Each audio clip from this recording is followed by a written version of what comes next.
एक छोटे से गांव में भोला नाम का लड़का रहता था। बचपन में ही उसने अपने माँ बाप को खो दिया। उसके पास ना कोई सहारा था, ना ही उसके पिताजी की कोई जमीन। वह एक छोटे से झोपड़ी में रहता था और वह झोपड़ी गांव में बाढ़ आने के कारण बह गई। गांव का जमींदार हीरालाल बहुत दयालु था। उसने भोला पर तरस खाकर उसे अपने यहाँ काम पर रख लिया और रहने के लिए एक अलग से झोपड़ी दे दी। धीरे धीरे समय बीतता चला गया। अब भोला बड़ा हो चुका था और आज भी वह जमींदार के यहाँ काम करता था। जमींदार भी उस पर बहुत भरोसा करता था। एक दिन भोला से कहता है, भोला बेटे, तुम अब शादी क्यों नहीं कर लेते? अब तुम्हारी शादी की उम्र हो गई है। तुम्हारी पत्नी आएगी तो तुम्हारा आधा काम बहुत संभाल लेगी, तुम्हारा घर संभाल लेगी, तुम्हारे खाने पीने का इंतजाम हो जाएगा। और मेरी भी अब उम्र हो चली है।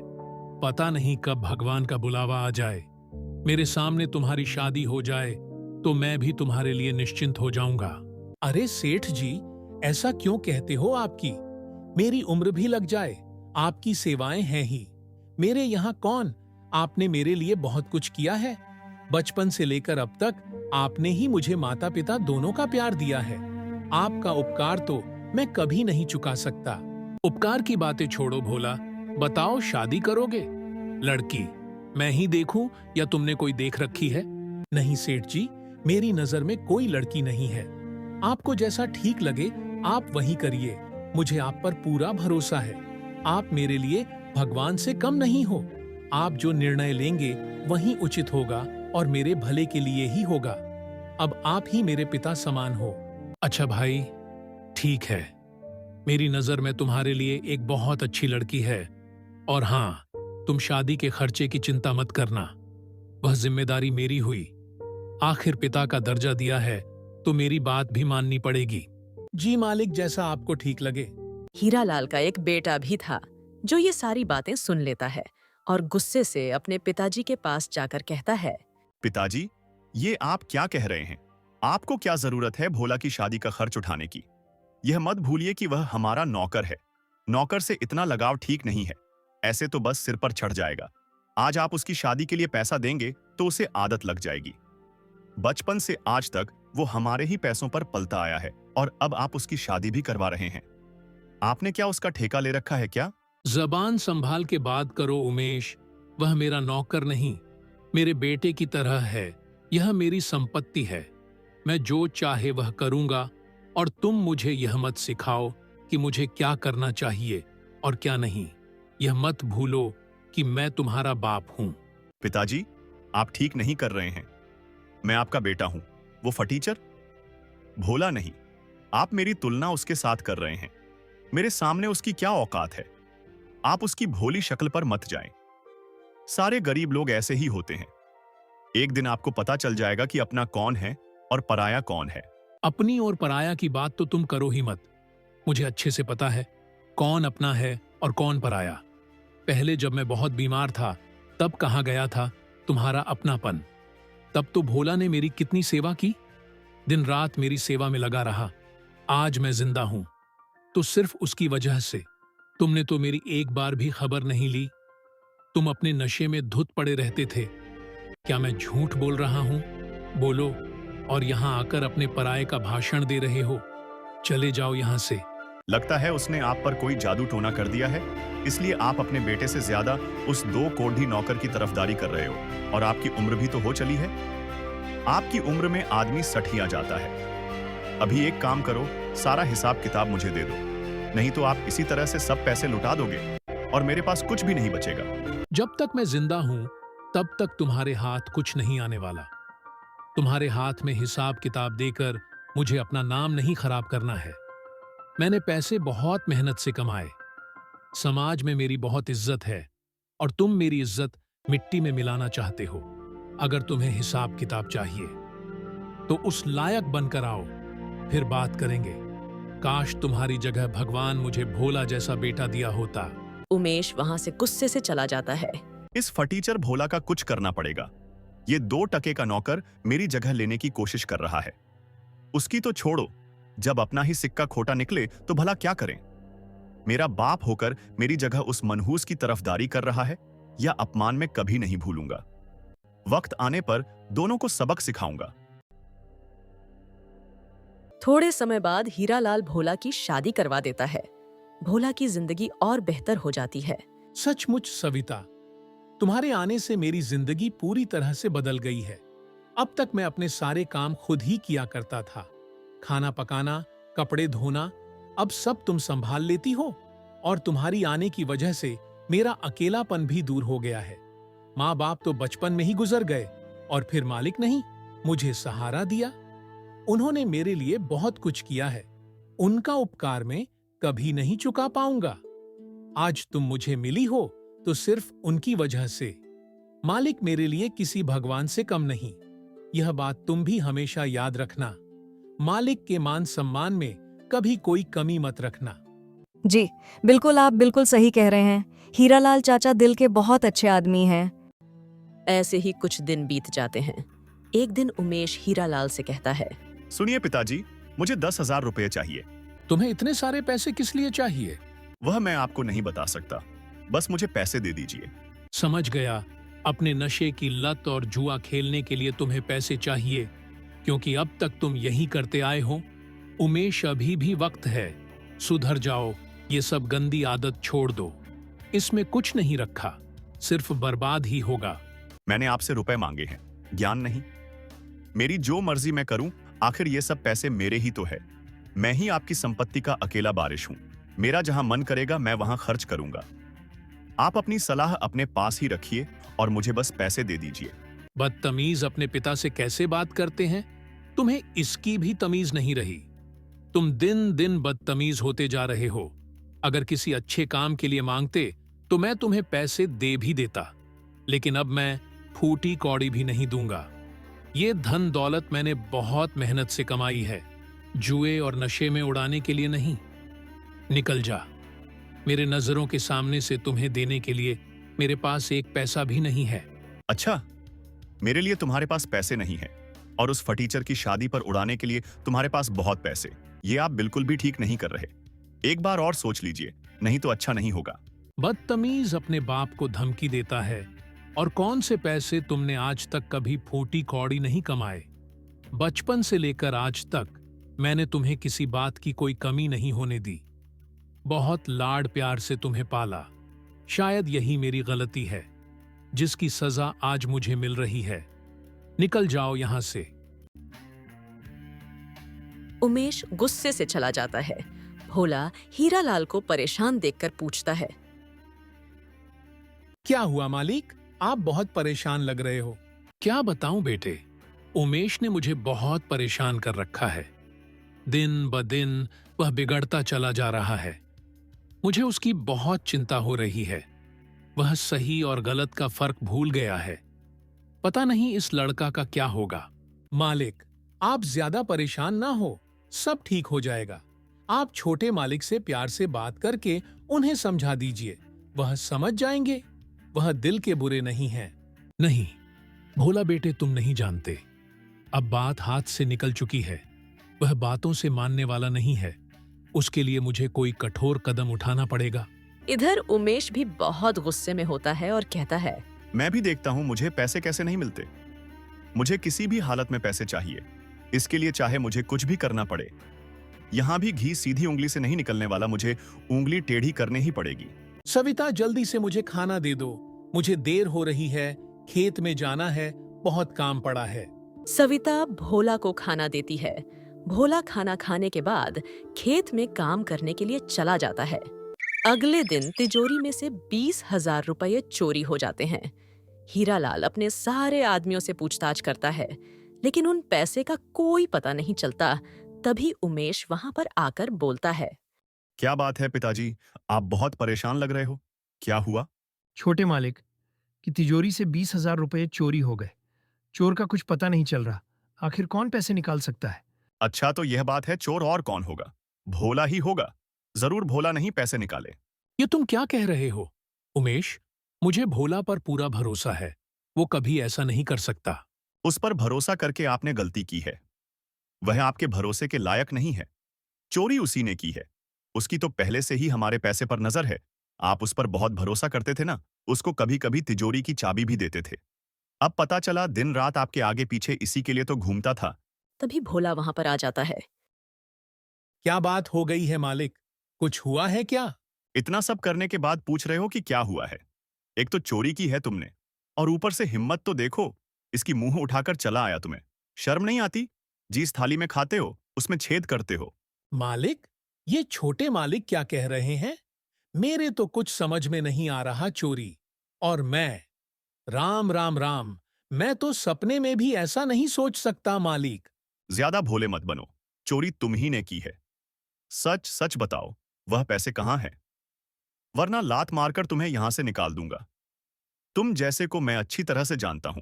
पहले बड़े लोगों को अपने चिकनी चिकनी बातों में फंसाते हो, उनका भरोसा जीत लेते हो, फिर जैसे ही मौका मिले हाथ साफ करके निकल जाते हो।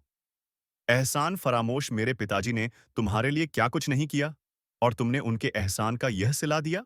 भोला को यह सुनकर बहुत दुख पहुंचता है। वह रोने लगता है। बस उमेश, बस, अब बहुत हो गया तुम्हारा। कब से तुम भोला को भला बुरा बोलते जा रहे हो? अब और एक शब्द भी नहीं। मैं भोला के खिलाफ कुछ भी नहीं सुनूंगा। मुझे भोला पर तुमसे भी ज्यादा भरोसा है कि भोला ऐसी हरकत कभी नहीं कर सकता। भोला भले ही गरीब है, लेकिन उसकी नीयत, उसकी ईमानदारी और उसकी ऊंचाई में बहुत तुमसे कई गुना ज्यादा अमीर है। उसकी बराबरी तुम दूर दूर तक नहीं कर सकते। आप एक मामूली नौकर के लिए अपने बेटे का अपमान कर रहे हो? यह भोला एक नंबर का धोखेबाज है और चोर है। इसने चोरी की है।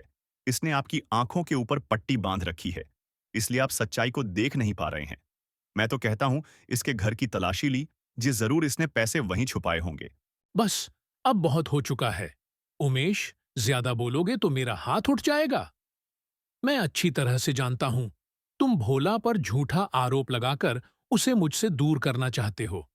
मुझे तो लगता है चोरी उसने नहीं की है, बल्कि मैं तुम्हें पैसा नहीं दिया तो तुमने ही की होगी। आप मुझ पर इल्जाम लगा रहे हो, अपने बेटे पर। आप ऐसा सोच भी कैसे सकते हो? आपको इस नौकर पर भरोसा है और अपने बेटे पर नहीं। नहीं है। मैं सबके सामने कहता हूं, मुझे तुम पर बिल्कुल भी भरोसा नहीं है। अच्छा ठीक है, आपको मुझ पर भरोसा नहीं है तो आप बेशक मेरे कमरे की तलाशी लीजिए, लेकिन मेरी एक शर्त है। मेरे कमरे की तलाशी के बाद आपको सुरेश के घर की भी तलाशी लेनी होगी, तभी दूध का दूध और पानी का पानी हो जाएगा।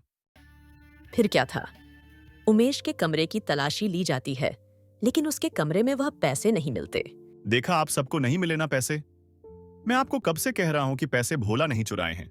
एक बार उसके घर की भी तलाशी ली जानी चाहिए। छोटे मालिक बिल्कुल सही कह रहे हैं, भोला के घर की तलाशी लेते। फिर भोला के घर की तलाशी ली जाती है और भोला के घर में पैसे मिल जाते हैं। ये लीजिए मालिक, भोला के पलंग के नीचे रखे थे।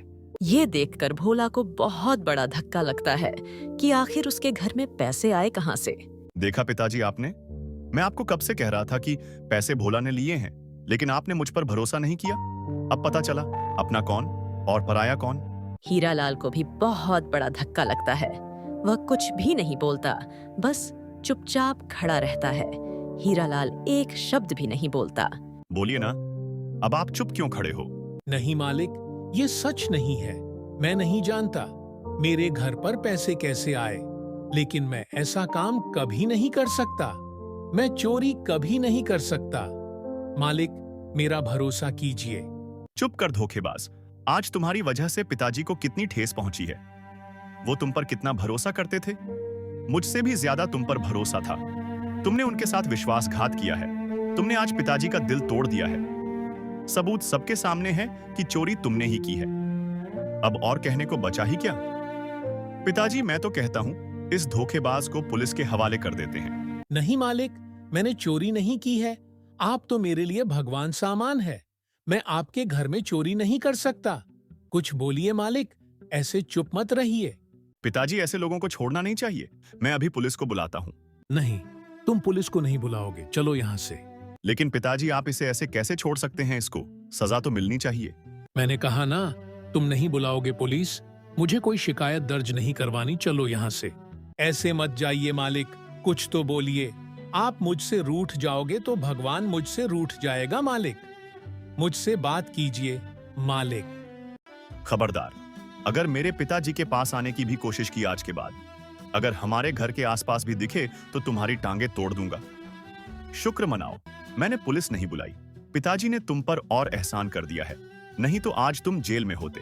भोला हीरालाल को मनाने की बहुत कोशिश करता है, रोने लगता है, लेकिन उसकी बात कोई नहीं सुनता। हीरालाल वहां से चला जाता है। सविता, यह क्या हो गया? आज मैंने अपने भगवान सामान मालिक का दिल दुखाया है।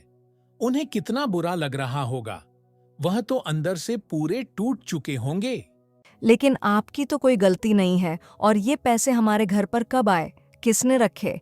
ये जरूर किसी का षड्यंत्र है आपको फंसाने के लिए। वो तो नहीं जानता सविता, मुझे इस वक्त मेरे मालिक की चिंता हो रही है। ना जाने वह मेरे बारे में क्या क्या सोच रहे होंगे। मुझे कैसे भी उनसे बात करनी ही होगी। मेरी बात सुनिए, अभी आपका वहां जाना ठीक नहीं होगा। आपने देखा नहीं, आपकी बात किसी ने नहीं सुनी। कोई भी आप पर भरोसा करने के लिए तैयार नहीं है। यहाँ तक कि हीरालाल चाचा ने भी आप पर भरोसा नहीं किया।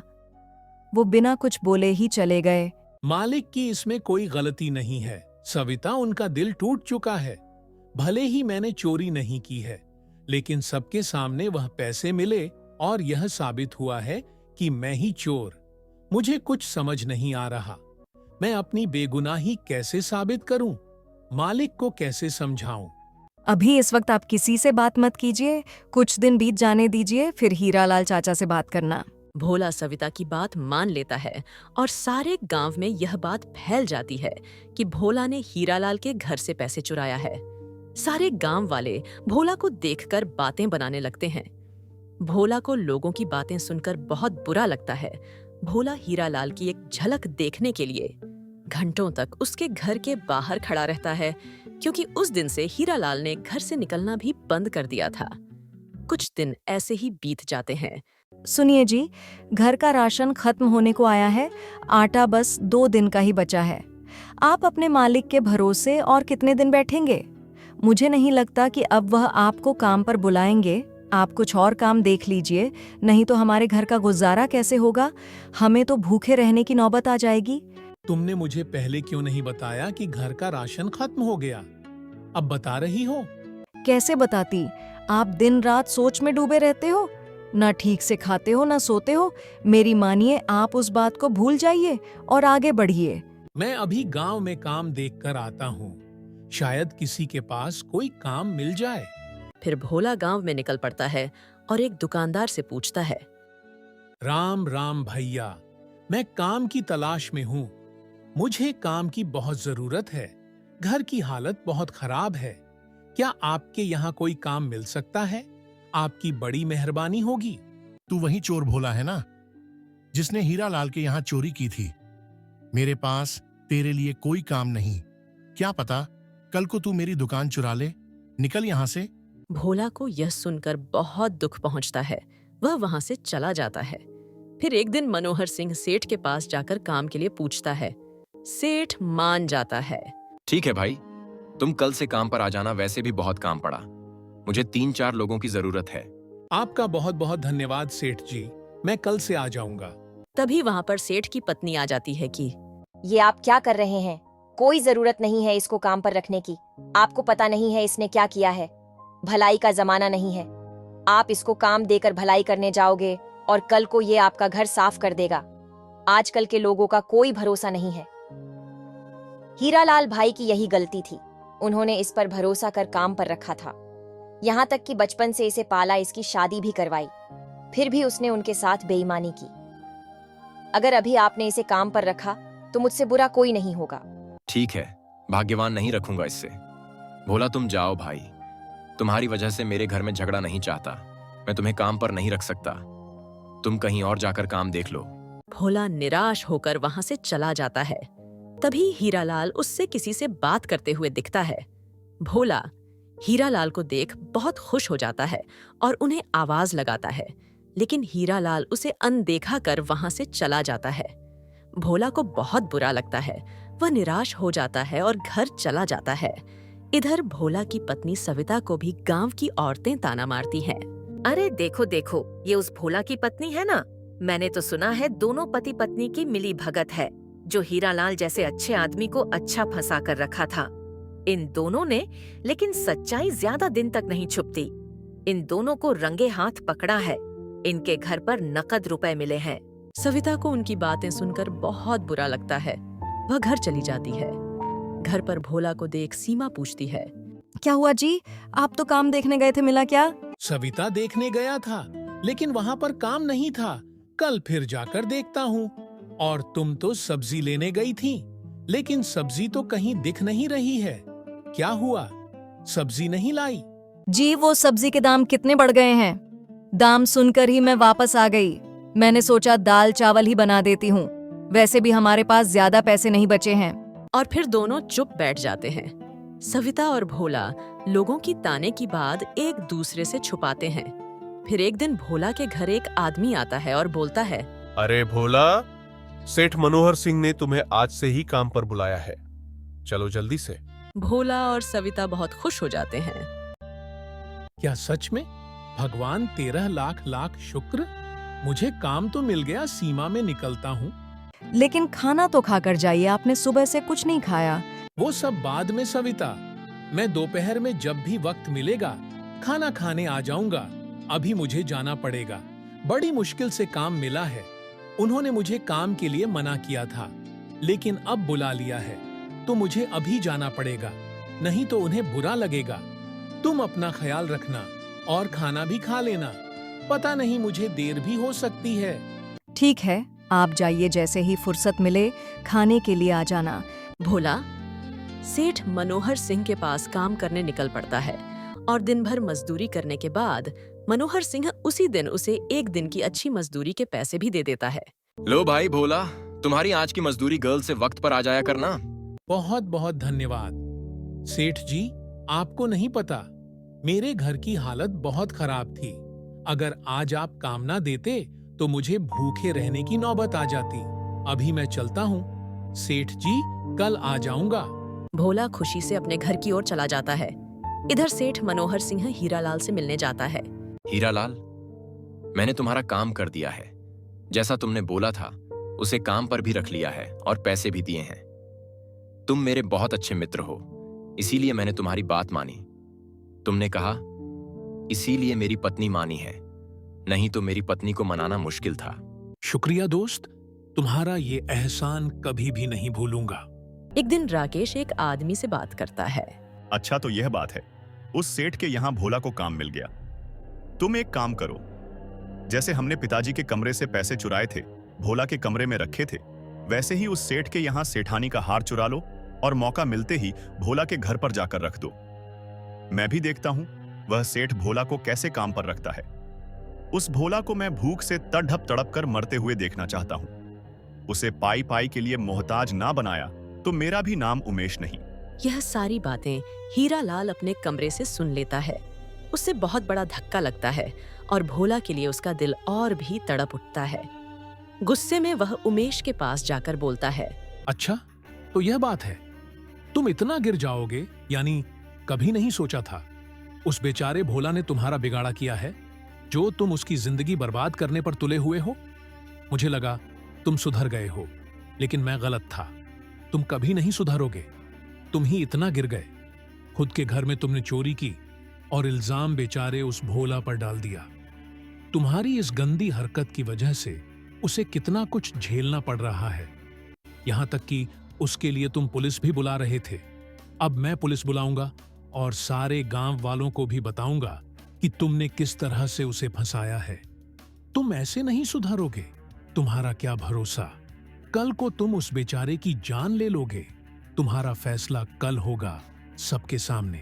उमेश कुछ भी नहीं बोलता, चुपचाप खड़ा रहता है। हीरालाल वहां से चला जाता है और अगले दिन हीरालाल सारे गांव वालों को अपने बेटे की सच्चाई बताता है और उसके बेटे की वजह से भोला को जो झेलना पड़ा, उसके लिए हीरालाल उसे अपनी 10 एकड़ की जमीन भोला के नाम करता है, ताकि उसे कभी किसी पर निर्भर ना रहना पड़े। और उसका नौकर भी डर के मारे सच बता देता है। पुलिस भी बुलाई जाती है और उमेश और उसके नौकर को गिरफ्तार करके ले जाती।